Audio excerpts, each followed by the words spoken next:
about the some sitting asanas and lying asanas. In my previous video, we were discussed about the common yoga asanas like standing asana. We already discussed the 4 standing asanas, right? Today we are going to discuss about the 4 sitting asanas and 4 lying asanas, right? First we take the 4 sitting asanas one by one. The first sitting asana, that is called the Vajrasana, V-A-J-R-A, Vajrasana, right? It is a sitting pose or sitting asana or sitting posture in which we have two flexed legs while sitting on the heel of the feet. We have to sit on the heel, your whole body weight on your heel while flexing your legs. Your legs should be flexed, right? And you have to sit on your heels, and your hands or your palms should be on your knees. Your palms should be on your hands should be on your knees. Your body should be straight. Your shoulders should be straight. Your neck should be straight. Body should be erect while you are sitting, right? So this is the position of the Vajrasana. Vajrasana has so many benefits like other asanas have. The first benefit of Vajrasana, that is, it improves the concentration. Vajrasana is helpful to improve the concentration because concentration is required in all fields, in all spheres of life, whether in sports, in your job or in education, you require the concentration. You have to concentrate on a particular object, right? Then you can gain the something from that, right? So the first importance is that is it improves the concentration, and it is also a meditation pose.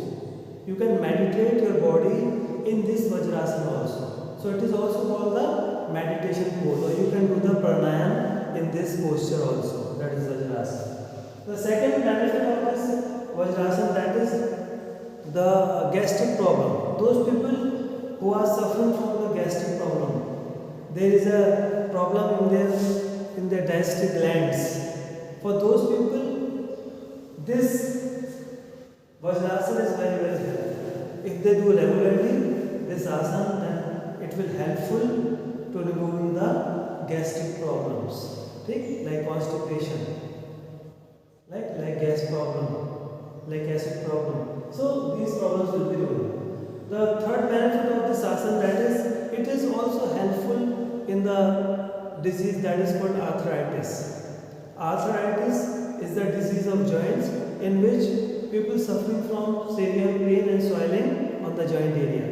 Right? If you do regularly Vajrasana, then definitely it is helpful to control this disease arthritis, and it will remove the pain from the joints. Also, the swelling will be removed. So it is also very beneficial for the arthritis disease. Now come to the second asana, that is called the Paschimottanasana. Paschimottanasana, that is the second sitting asana. In this asana, you have to sit with stretched legs. You have to, while sitting, you have to stretch your leg forward. Your knees should not be bent. Your knees should be straight. And try to touch the legs fingertips with your hand fingertips, or hold the legs fingertips with your hands. And try to touch the forehead to your knees.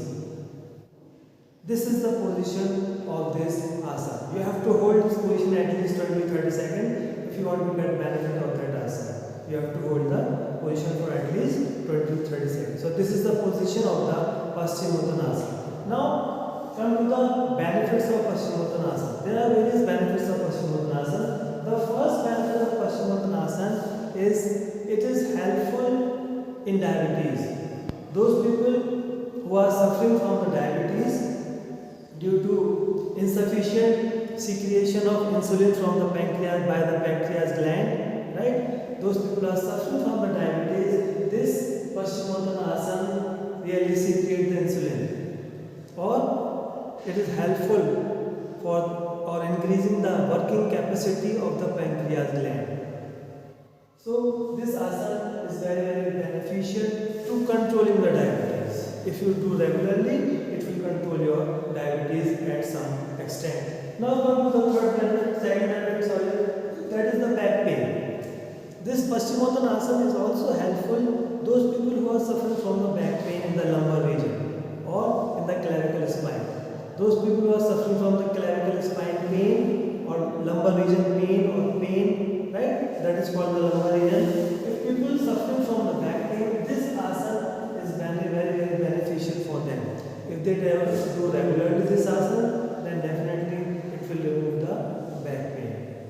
Now come to the third benefit of Paschimottanasana, that is, it is helpful for removing the obesity or curing the obesity disease. Obesity is a disease in which there will be excess amount of fat accumulated on the body, especially in the areas like chest, shoulder, abdomen, hips, thighs. These are the areas where excess amount of fat accumulated. For those people who are obese or excess amount of fat present in their body, they have to do the Paschimottanasana. It is very helpful to reduce the weight of the body, thus helpful in the obesity disease. So that is all about the benefit of Paschimottanasana. Now come to the next asana, that is called the Padmasana. It is also a sitting asana in which we have to sit with crossed legs. We have to sit with crossed legs. The legs will be overlap each other. You have to sit with flat legs or crossed legs, or legs will be crossed and overlap each other. So that is the position of the Padmasana. This asana is also very helpful for the concentration.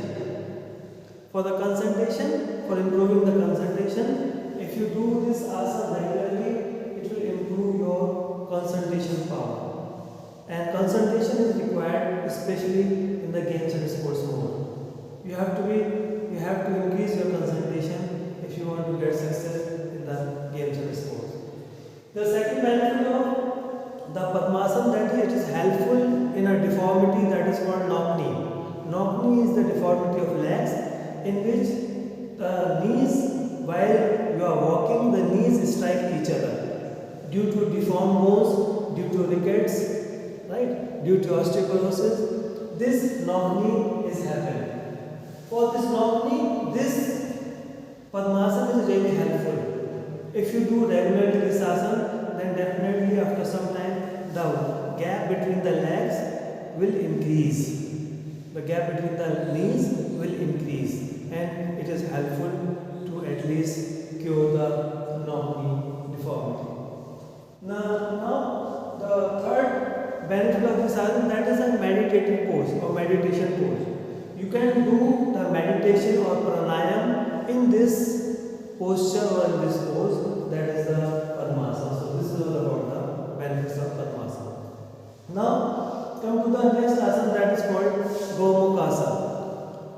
In this asana you have to sit with one leg flexed and other leg overlap on the knees of flexed leg.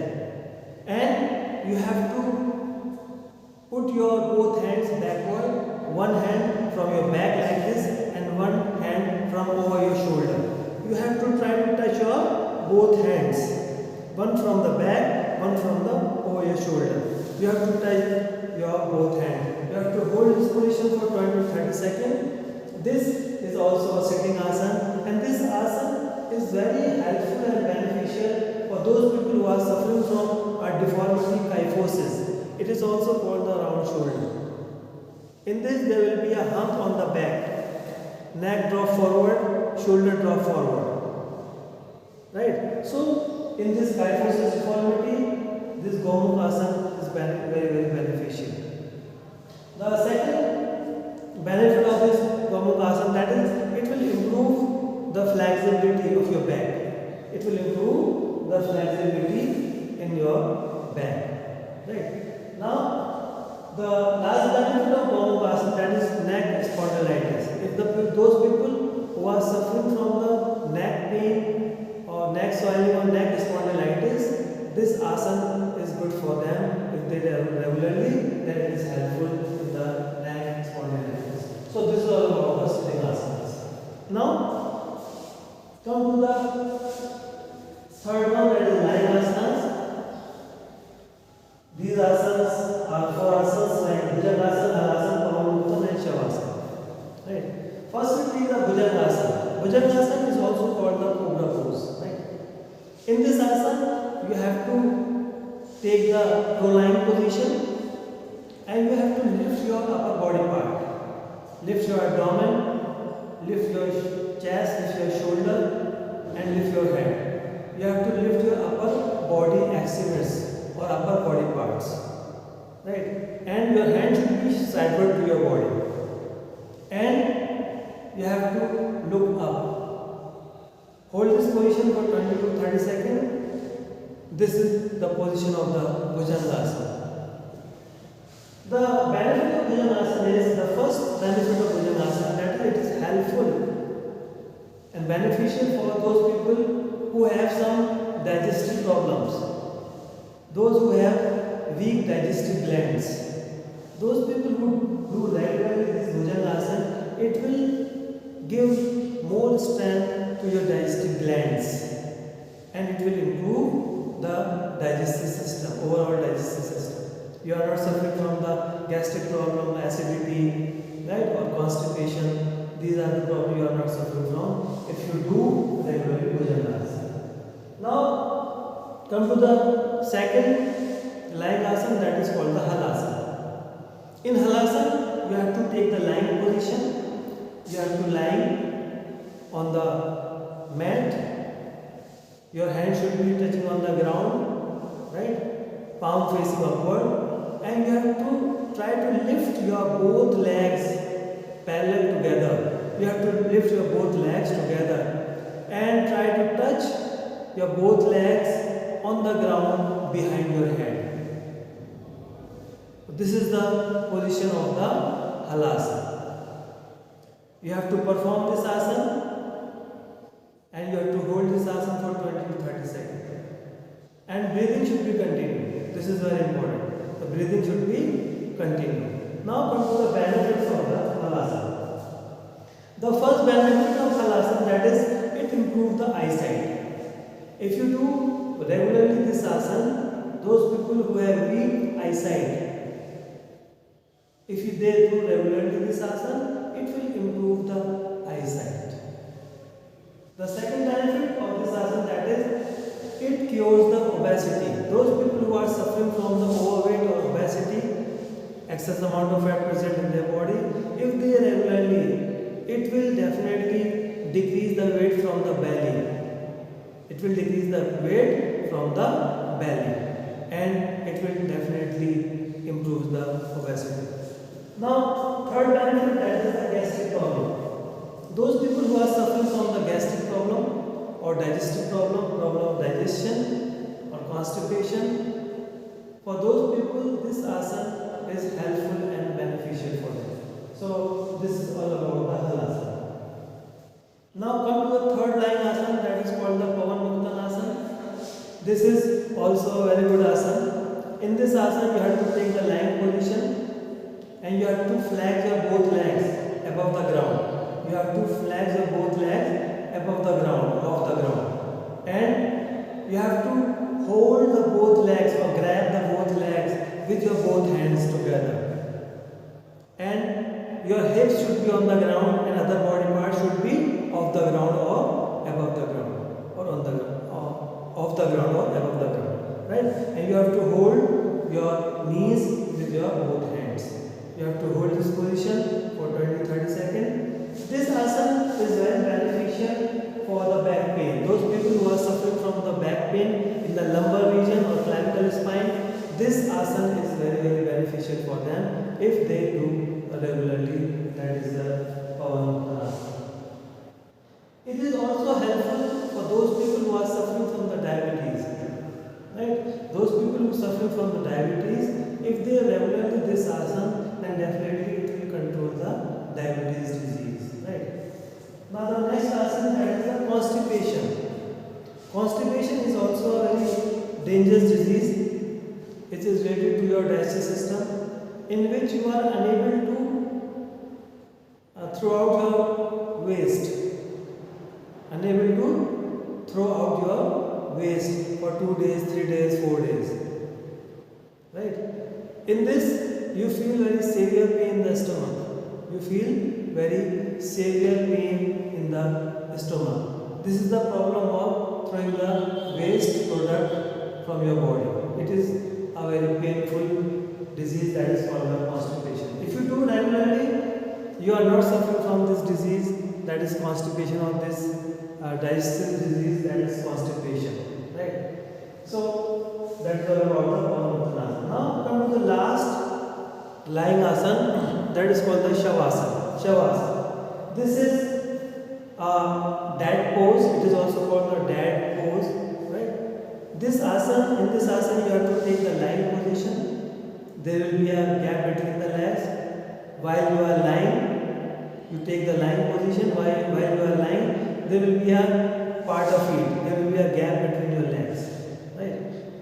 And you have to close your eyes and you have to relax your body. After hard physical training or workout, you have to do this Shavasana for relaxation of your whole body. It is helpful for relaxation of both body and mind. It gives relaxation after hard strenuous activity or physical workout. It is helpful to give you the relaxation to your mind and body. It is also helpful for stabilizing the breathing. After hard physical activity, this Shavasana is helpful to stabilize or to control the breathing, right? Now, the last benefit of this asana, Shavasana, that is, it is helpful for those people who are suffering from stress and tension. As you know that stress and tension is a mental problem. Those people who are suffering from stress and tension, this Shavasana for very beneficial for them. So this is all about the sitting asana and lying asana. I hope you understand.